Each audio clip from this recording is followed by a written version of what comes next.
I knew nothing about general practice or primary care, but over those years, I learnt to love it. So back in the late 90s, I was in senior management at Epworth Hospital. And it was when Maine, a big corporate company, were coming in and buying out hospitals. And back at that time, they had minimal health workers. They were past bankers and logistics. So they were calling out for senior managers. So I joined, and I tell you what, it was a baptism of fire. Ooh.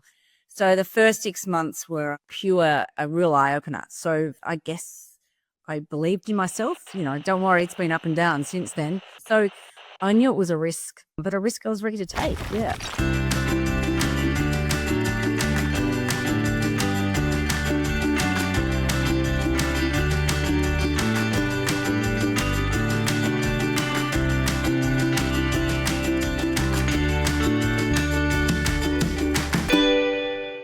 Awesome.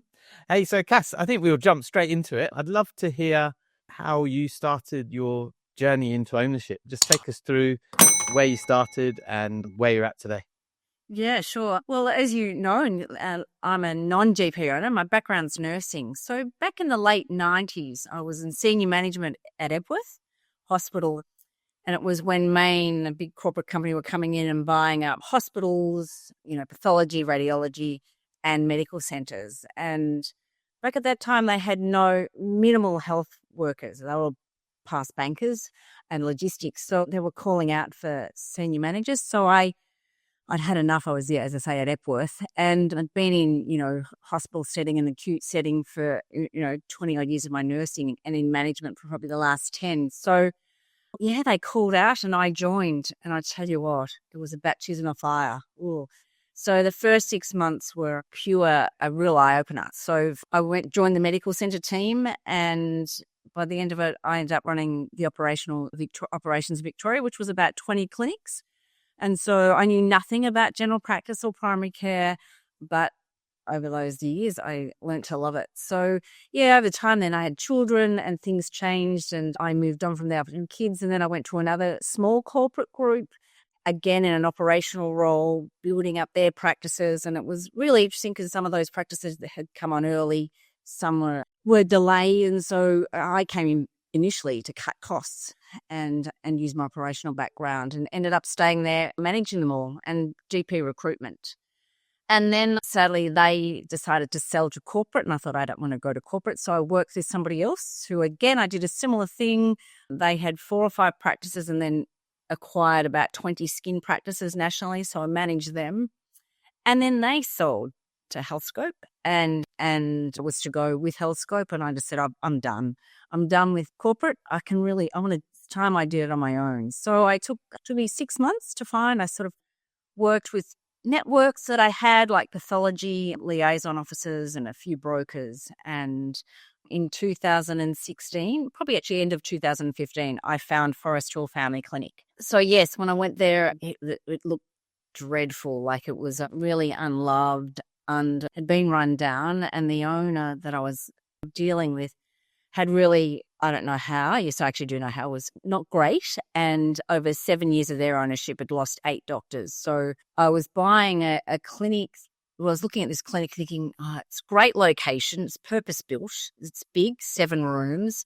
It's got lots of subtenants. And so that was really appealing to me. And I knew that I could make it work, if I could get it at the right price. So we back and forth, lots of negotiations. And yes, I purchased it in September 2016. And yeah, it took me there. And I guess, for the first time, when I remember that first day thinking, oh my God, this is real. It was always somebody else's money, and all of a sudden it was mine. And I knew it needed quite a bit of work. But I knew I was so passionate about primary care and general practice. And I just knew location was great. It was right near public and private hospitals. So I really looked at that. I love the fact that my rent was covered by the subtenants, was negated. So it was 0 rent for me. So there was and I thought, yes, if this doesn't work, I could at least even close the door and I could still run with the tenants, it'll pay the rent for me. So I knew it was a risk, but a risk I was ready to take. Yeah. Wow. Okay. So a couple of things to pick up on there. So you'd been in corporate in a few different settings, and you obviously decided that corporate is not for me.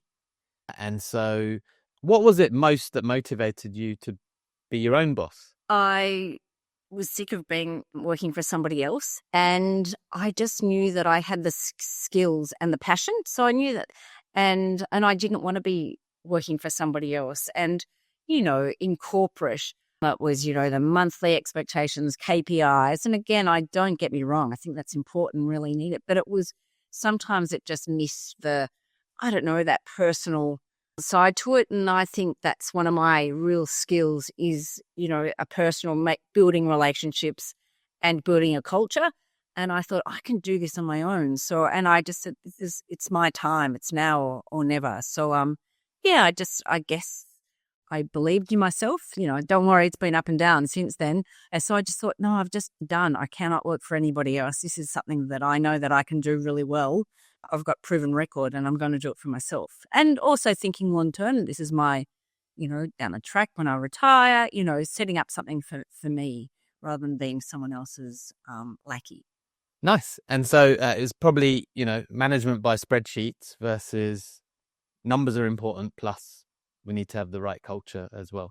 Cool. Okay. I've got that. And then you've got this, you were searching for 6 months or more to find the right place to enter the market. And what I'm hearing is you had a place that had potential, but through probably, combination of things, but maybe not being run very well, had gradually sort of gone through death by 1,000 cuts. But you knew it had potential to get back to where it was or beyond. And so, and the other part I liked about what you were sharing is you sort of have it set up so you'd minimize risk. So can you just talk about how you thought through that when you went through that process? Yeah, I guess like any, doing a due diligence, the first thing we looked at location and historical, and also, the numbers were going to work out. So I guess, and I knew, this was my money. So I was really particular on the risks that I was putting myself into and knowing that it would take some time to build up. And I'd actually looked at 1 or 2 clinics prior to that one, and the rent was high, but there was minimal subtenancy. So, and location was an issue. But so, when I saw Forest Hill Family Clinic, I really thought I can do this. And also knowing that I'd been there before and I knew if there was good management, I could do it. But it did take some time really sitting down and looking at figures. And of course, when you're ever doing a negotiation, the seller always thinks it's much higher than it really is. And the buyer always thinks it's much less than it is. So I'll still to this day say that I probably paid a little bit over the odds, but I knew I was paying for what it was right then. But I had looked at it and thought there's great potential here. So it was just kept saying it's a great location. It's going to work. It really is. Yeah. So that was I guess the driver. And I knew help to the owner was I'm keen to get out quickly. So, I just kept pushing back and saying no, almost walked away. And that was when I got it. But so I just knew that when I did a 5-year plan out financially what I'd need to do, and I thought, it was achievable, with a lot of work, but I knew I could do it. Okay, excellent. Everybody thinks their baby's beautiful, right? That's my phrase. So, all right, you've taken over. It's September-ish 2016. Tell us about the next phase of the journey. It's a bit of a blur. I've never been so heightened stress-wise, a bit of good stress, but I guess the first few months it was exciting. It was mine, meeting the team. I guess, it's like when you have a baby, it's all very exciting, but you're in sort of la-la land and then reality hits and it's here forever. I started to get quite concerned because when I bought it, there was 2 doctors and one was the owner, and obviously they were leaving and left me 1 doctor who was fantastic. So grateful that she stayed on. She was brilliant, but of course she was completely booked out. So there was no way I could grow. So the first few months was really just, I had to go and search not for a locum, which wasn't easy at the time either, but I got somebody. Were they great? Probably not, and they were expensive. And so cash flow was really tough at the start. But again, I forecasted that, and so there was money in there.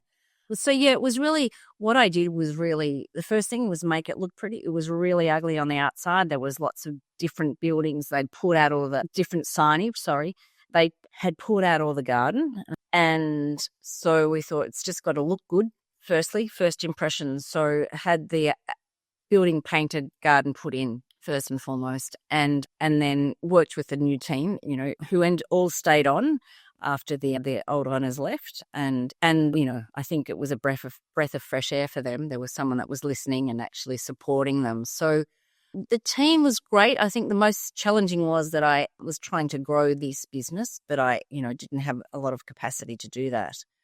I look back now, in 2016, I had flyers made, I had the family roaming the streets of Forest Hill saying that we're here, we're open 6 days a week. I had an open date. There's a shopping centre over the road called Forest Hill Chase, with balloons and encouraging free blood pressure machine just to let people know that we were there. Because it was often we get the feedback when patients come in, new patients would say, "Oh, I've seen that building, but never knew it was a medical centre." So, yeah, it was, I think it was like 7 days a week that I was working. And the only thing I couldn't do was be a doctor. So I was a receptionist nurse and everything, cleaner, you name it, IT, you did it. But I still look back on that time really joyfully because I could see that I was building something.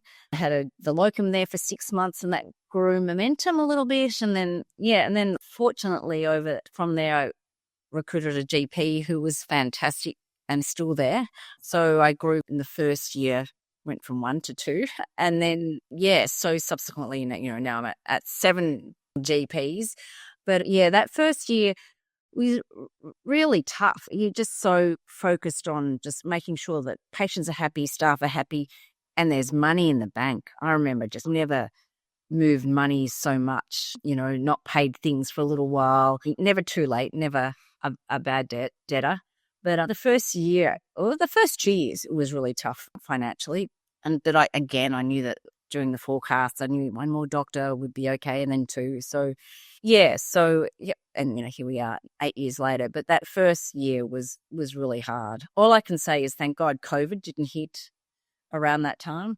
Yes, and it was very lonely around that time because I had been used to working in corporate where I had a team that you could throw ideas, you had management team, and people making you accountable. It's really different when you're on your own. If, no accountability except yourself, and that can be a good and bad thing for me. And goal setting and so forth. And really, at that time, definitely in with the weeds. You're just putting out fires and hoping the next day will be a better day. So it's a crazy time. But again, I wouldn't be here now with that journey that I've had. And there'd be a few things I'd change from when I started, but so no, it was a great learning. Absolutely. So we've got these first 2 years where we're sort of rolling our sleeves up. Give me a job, any job, I'll do it. I'm doing the whole thing. Whatever needs to be done, I'm doing it. I'm doing a bit of financial wizardry to keep the different accounts happy for cash flow. Any of us that have been in ownership have experienced that cash crunch. Probably end of January every year is the worst, I think. And then you're doing sort of 7 days a week. The order of priority you took it was obviously team with handover, aesthetic, and then you sort of just looked at any way to increase your capacity of consulting with a locum whilst you were trying to get a permanent recruit. And so during that first year, you were able to get that second permanent GP. So you doubled in GP size. So that's well done. Doubled in a year. And then that felt like just started some momentum. And so now we're towards the end of the second year, so maybe late 2018. Then what happened next?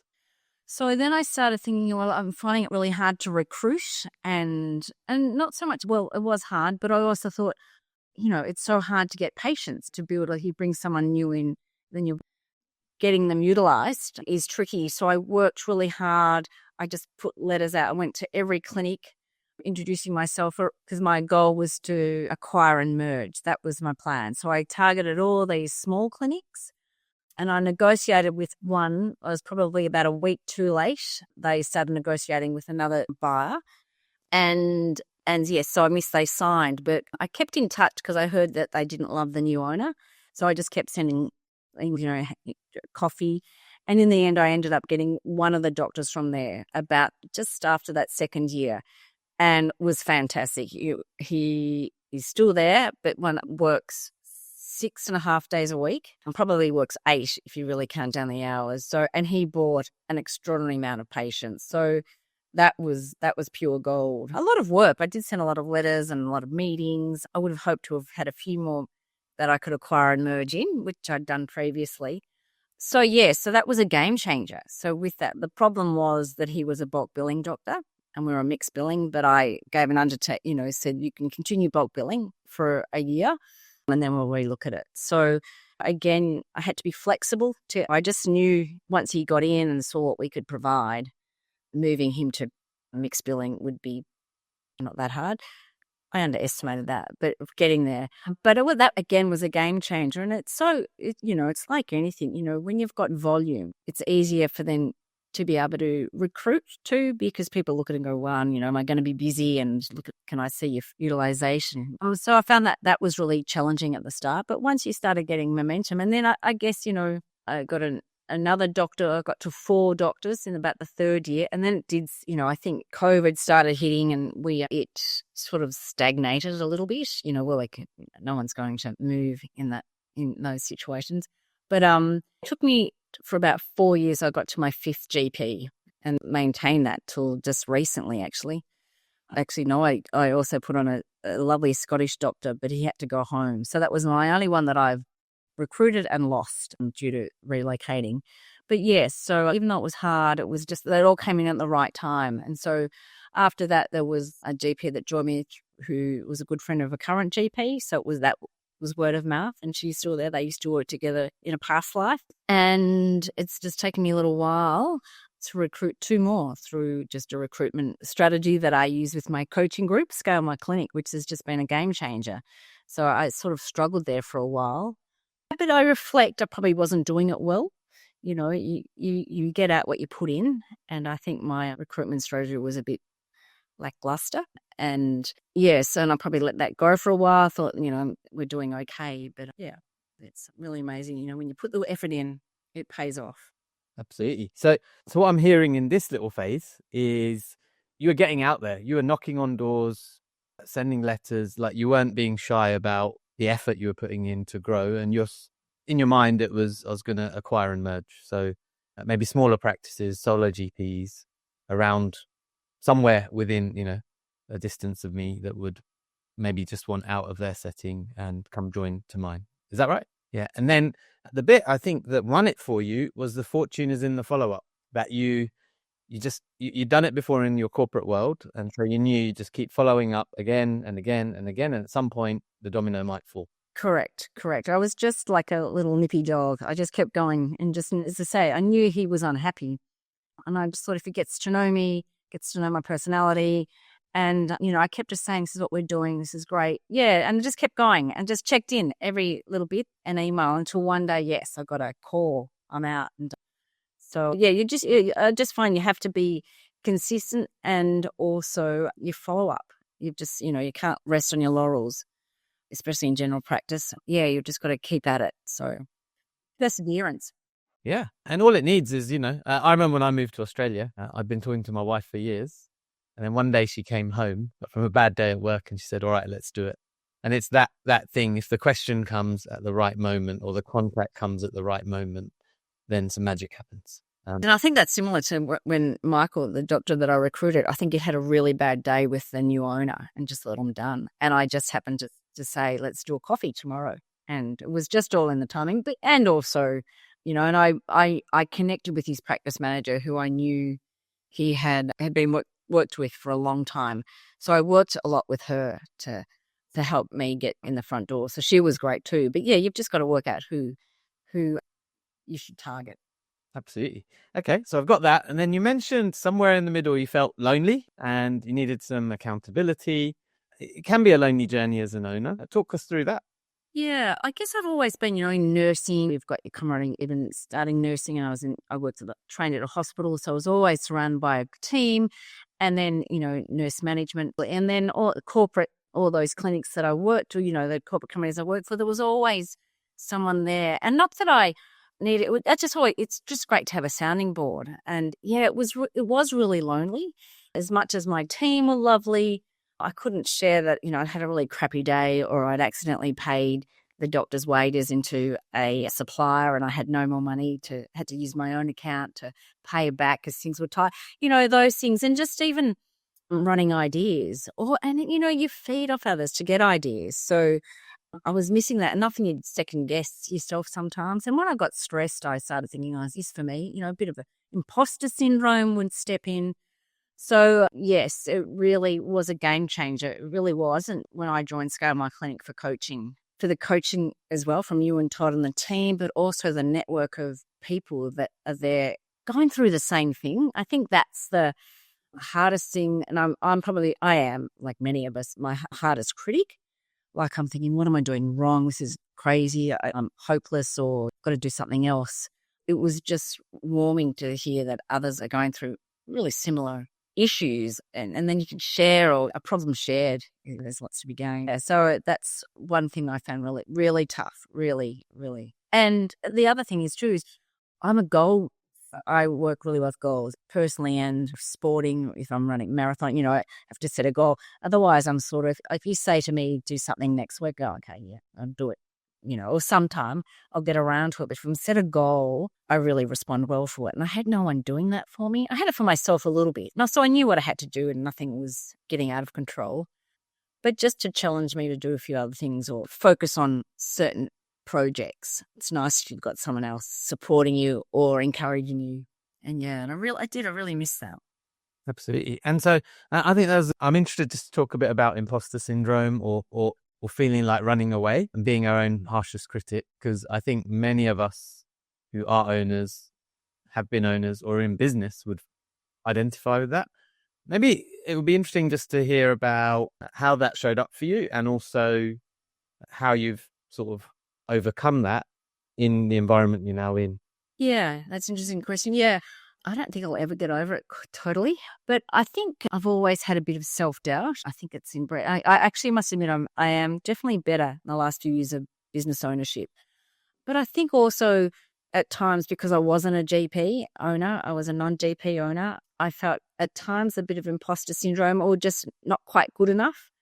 Definitely less now, but did have that. And yeah, that's really hard when you've got that in your head and you've got no one to talk you out of it, focused on it. But it's also good to have really good family support. My husband was great for that. So I'd run a few things by him and he'd just tell me to get it together and get on. And I just needed that little push. And I think, often at times, in areas, like anyone, in areas that I'm not strong at, like I know negotiating property and leases and so forth is not my strength. I'm much better at it now. But so then I would doubt myself a little bit, and I think, oh, should I be here? I should be getting someone else to do it. So it's definitely, it can impede you from growing for sure. But again, I'll go back, and with having coaching, you've got that support. You're not on your own. And when you start feeling a little bit, I don't know, inadequate, you've got someone to call on. I'm not very good at that, putting my hand up and saying that I'm struggling, but I'm very resourceful. I might not have to do it overtly. I can go behind the scenes and find the answer. So I've learned to do that. And that's one of my skills. If I'm not sure, I will find a way. But it can take some time. Absolutely. Cool. So now you're in an environment, you've sort of described entering a coaching journey. And then what's this next phase been like? So that's probably the phase since we've been working together. But what's that journey involved for you in the business? It's just encouraged me to go, just take some risks. And also it's seen my business grow. I think, I took it over 16 and then COVID hit. Well, just for that, I don't think I would have survived COVID if it wasn't for the coaching. For just that, managing COVID and COVID vaccines was extraordinary. I wouldn't have come up with that model, that you guys shared. And that was, I guess, that really hit home. Oh my God, this is why I'm in coaching. Because I must admit, I joined and then sort of a few things happened personally. So I probably didn't use it to its benefits for the first year or two. But I came into my own, and it came into its own for me in COVID. And so I guess, just with that COVID vaccine model and, mass vaccinating, and it was really good because you wanted to do everything you could for that, for the community and safety, and also stay viable and keep people employed.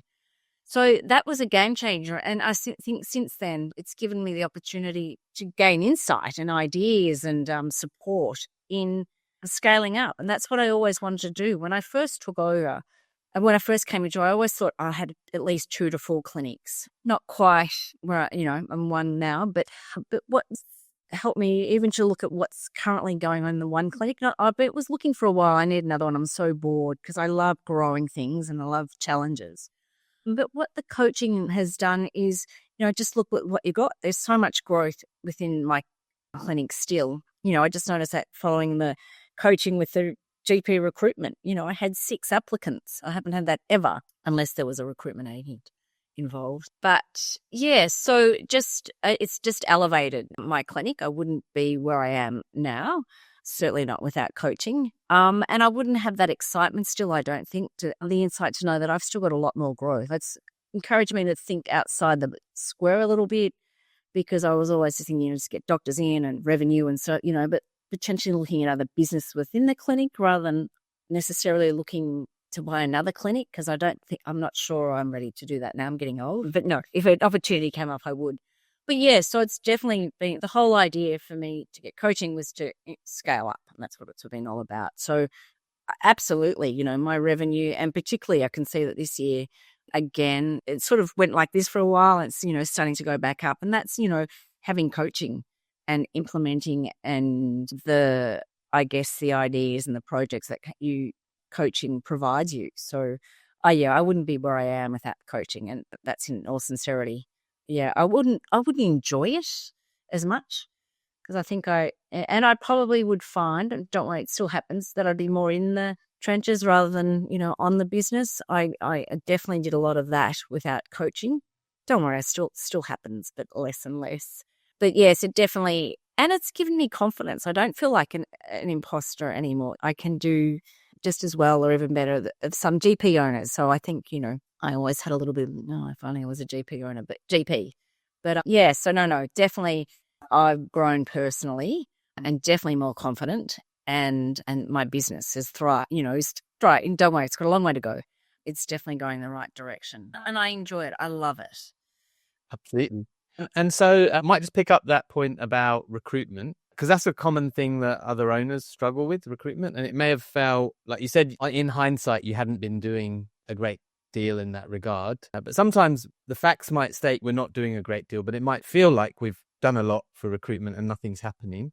It'll be interesting just to hear your experience of that little phase and your success of recruiting and what you learned during that process. What I learned through that process, because I did do recruitment before, throughout the year I've been doing it, but I'd put an ad here, and follow it up and think, and then, in hindsight, that was same sort of ad that everyone else is putting on. So I really linked in to coaching and just followed a process. And I'm not very good at that. Like, I've got an idea, and I'm, sometimes miss a few steps along the way, because I'm just a bit gung-ho. But I just linked in and followed that's just it, from working out who my avatar was, where to post, writing a few different ads and placing in different places, and even involving the other team, which I hadn't done in the past, the doctors. That was a first. But it was really a systemized approach, and putting out there and posting on social media. And it's just an area that I'm improving. I'm getting better at. But just stepping out of my comfort zone and changing it up a little bit thanks to the coaching and seeing it through. And, because once I've got them there, I think I'm pretty good. It's, just getting them there that it was hard. I wasn't getting it. So yeah, it was great. It was just so, it was so rewarding, just all of a sudden these responses coming in. And I think, even working on you're making sure that you wrote the road ads, your website was great. You had, things on LinkedIn, you had pages on Facebook. So I worked on all of them, just even putting a landing page, which you think I should have had in the past for career, for just to apply and so forth. So yeah, just really, following a very streamlined process, and it worked. Absolutely. I still remember that day. I think it was about 2 weeks after that session, and there was a different session, and you typed in the chat, I've just had 5 applicants or something like that. And then in the end. And after that, I said I have to go on doing an interview. So it was great. It was so lovely to be able to say no, because they weren't all fabulous. They're all pretty good, but I couldn't take on too many at that time. But said I'd keep in touch, and definitely one just came across really well. But referees, one of them wasn't so great. Yeah, just anyway, I always do reference checks, but it was just, just go, of course you should. But yeah, so it was, it gave me another spring in my step, and because I think you get a bit despondent, it gets a bit, for me, it was getting a bit ho-hum. I think I'm struggling and nothing's changing. But yeah, it's been, and they're two great women that I've recruited. So yeah, it's given me a new lease in life. So it's great. And then you mentioned you're good at keeping them. And I think I'm hearing that throughout. You had one of your team leave to go back to Scotland. Have the rest been stable? Yes, haven't lost anyone. And the original doctor that I had who stayed on, Pauline, she retired. So I kept her patients. Yeah, so no, everyone from 6 down to, I've just put someone on in the last month. But no turnover in staff. Occasionally, I think maybe it's time. But yes, no, it's one of my passions is culture and building great teams and that collegial. It's a really lovely environment. It is like a second family. And it was when I wanted to create my own, was to create somewhere that I would love to send my family and the team be happy to come to work. And I think we've created that. No, it's lovely. They're very loyal. I look after them. But yeah, that's, I guess, one of my joys. And I think that's always been one of my strengths of building teams. Probably at times could be a bit tougher, a nice tough. I'm probably very soft and in my approach, but yeah, it's worked. And it's you. It is me. Yes. Yeah. And bring fun. I always want fun. I want, make sure it's lively and people can be themselves. And I think it's something that people feel when they come in, like patients, they notice when the place is happy or not happy. Absolutely. So, and that's important. Yeah. So we've always got something to work on, and customer service can always improve. But, as a business owner, you always look and think, oh my gosh, that can, improve it somehow. But yeah. Absolutely. And then that's been a success for you, the retention of the GP team. What do you think have been factors in that? Leaning in, being there, understanding what they want. In general practice, you can have 7 doctors and they're just poles apart in so many ways. So my philosophy is always get to know them, what drives them, what do they need, and even understanding what their family needs, getting to know about their family. So what what's happening outside, if they want to share it. So you can understand what are the drivers and what are the levers that I'll need to pull to manage to keep them happy and enjoy their work. So I definitely make myself available, not, for everything, but just always meet with them weekly, just touch base, catch up, and create an environment where you have WhatsApp groups, one for fun, the Forester Family Clinic Frolics is for everybody. There's one for clinical, which is really serious, one for the nurses, one even for the footy diehards. So it's just building connection, and just those small things, celebrating some wins, making sure that there's good patient feedback that everybody knows about it, and they've got family milestones, celebrating those with them. Yes, and just know that they're all there and always being flexible if they come to me and want to take time off or things change, doing it. Because, always think if you're flexible, they'll be flexible. It all works. It works both ways. So, yeah, I think it's just approachable and they can ask for pretty much anything, and lots of cake. So coffee at 10 o'clock. So little things just to make their lives a bit nicer. I just try to cut back with type 2 diabetes and sue me or something. But yeah, just, making sure. And outside events, we have a mid-year, just a dinner, bowls for Christmas. So yeah, just invite family in as well. So we're inclusive. No, that's awesome. I'm just going to jump back to something else you said, which you hinted at earlier, which you said, I still get in the trenches sometimes, but I make more time to work on the business. It would be interesting to hear a bit more about that. What do you mean by that? Yeah, so early on I had to do both, and it was good to understand. So I still get in the trenches, I guess not as much, but I occasionally don't mind it just to see how processes are working and so that I can see that I know what's going on. Because I've noticed often they like it when I don't know something, like, oh, no, that's not how you do it, Cass. So I get in there just to make sure they see that, and also just to make sure it's all working. If I haven't done it for a while and then go back and think, what are you doing this for? So, but I do have an assistant now that helps me with that. So I'm less doing that. And I must admit, I jumped into the trenches with nursing. I find that, we had a big drive on health assessments, and I had a nurse that called in sick and we had 4 health assessments. So jumped in for that. So, and which I love. I don't want to do it all the time. That's not where I want to be. But again, it's for the business. So, and again, it's also looking at processes, and I don't mind a bit of patient contact now and then. But what I do love more is being on the business, working on and, working on projects and all new ideas, like chronic disease management changes right now. That's exciting me, causing a bit of anxiety, when I see the significant drop if we don't do anything in revenue. But those sort of things I love doing, and I think I do it well, like bringing the team along, making sure everyone's well communicated to. So I love that stuff. So if you get caught in the trenches, you haven't got time to do that. So, and I'm definitely, you don't really get anything done when you're working. And so how much has your time changed? Like how much more time you're spending on that than you used to? Yeah. Significant. Like every Wednesday now, I definitely work at home, and it's always on the business, but I try to do, and it fluctuates. I need to put this in after our little coaching session just gone. I need to do a little bit more of that and planning, but I could work on the business 3 days a week. The clinic works well now. I don't do that. That's my issue.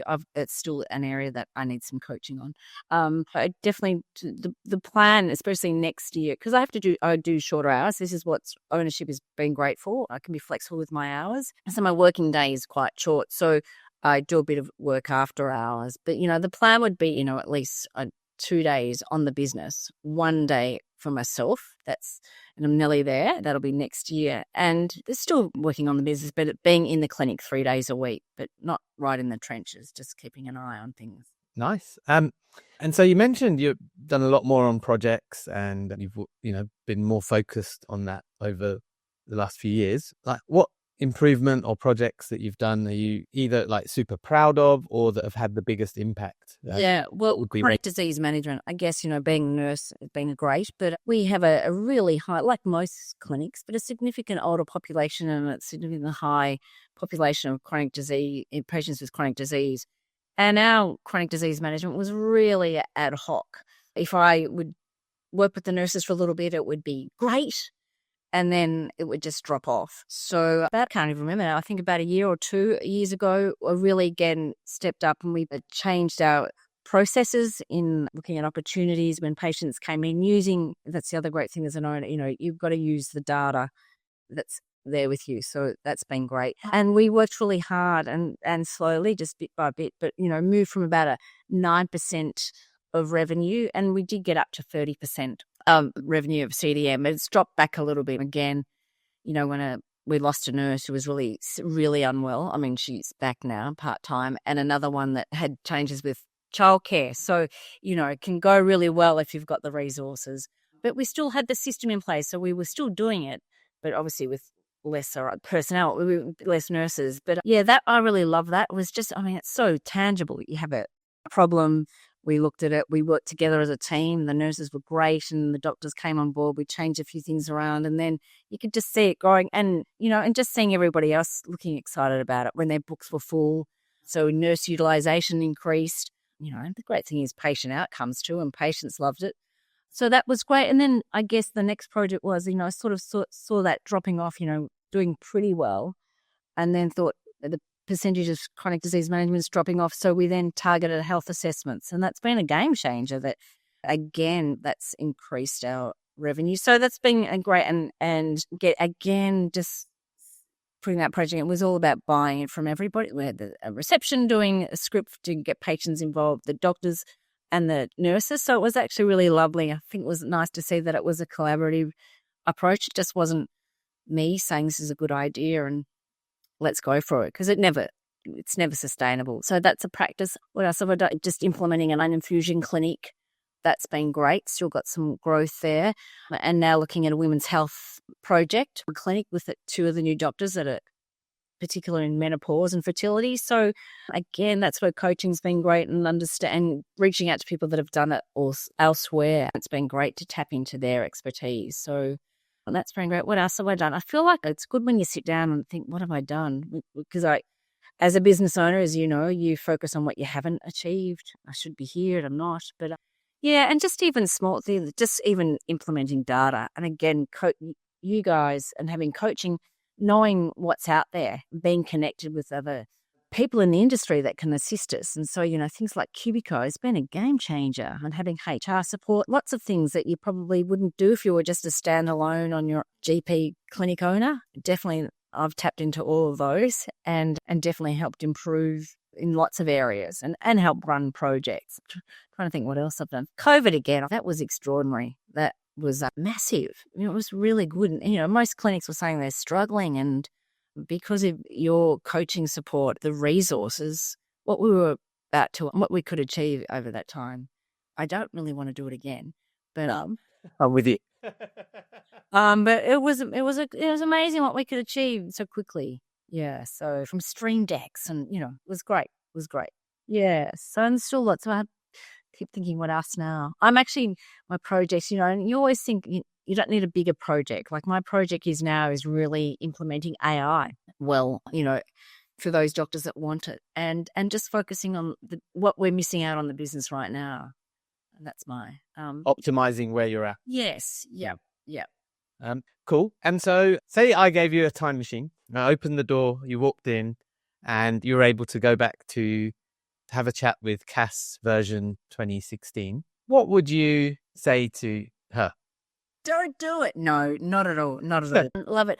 I would absolutely. The one thing I would say was join a coaching group. Like if I just am so excited when I see people that have just opened their clinic that join, or even that haven't joined. Like I look at Tim and I think that's gold, because I think on reflection, you waste a lot of time and probably money and energy on some of the things you try to do on your own when you go into business. So I would say that's the best return on investment. Join a coaching group, get support, work with others that can help scale your clinic up. So that's a no-brainer. That's my only regret. I, don't really like to regret, but if I could go back, I would definitely tap into that immediately, because I do look back, I was floundering in lots of areas. But yes, and trying to, you're just directionless. You're just like a ship without a rudder. And so, yeah, I would go even harder to try to acquire other little practices, rather than recruit one-on-one. But again, that's in hindsight because it worked really well 3 years after. Yeah. So, and just, I wouldn't change much more. Yeah, definitely coaching would be the main thing. And I guess back then it'd be nice to have known to saying, okay, you're going to have some failures, you're going to screw up, but it's okay. Whereas at the time it was hell. But yeah, and I think not to be so hard on yourself. Like it's tough and you can beat yourself up a bit. I think you just got to lean in and sometimes just hope for the best. Absolutely. Cass, that is a perfect place to stop. Be kind to yourself. Keep going when it sucks. It will get better. And the things that seem massive aren't as big as they seem when you zoom out and look at them later. So very wise words, Cass Quilty. Thank you for joining us and sharing your wisdom. That's been an absolute pleasure. Thanks, Sachin. It was great. It was fun. It's good to reflect. If we don't reflect, we're always looking ahead to things that we haven't done. So thank you. It was lovely. Thank you for the opportunity.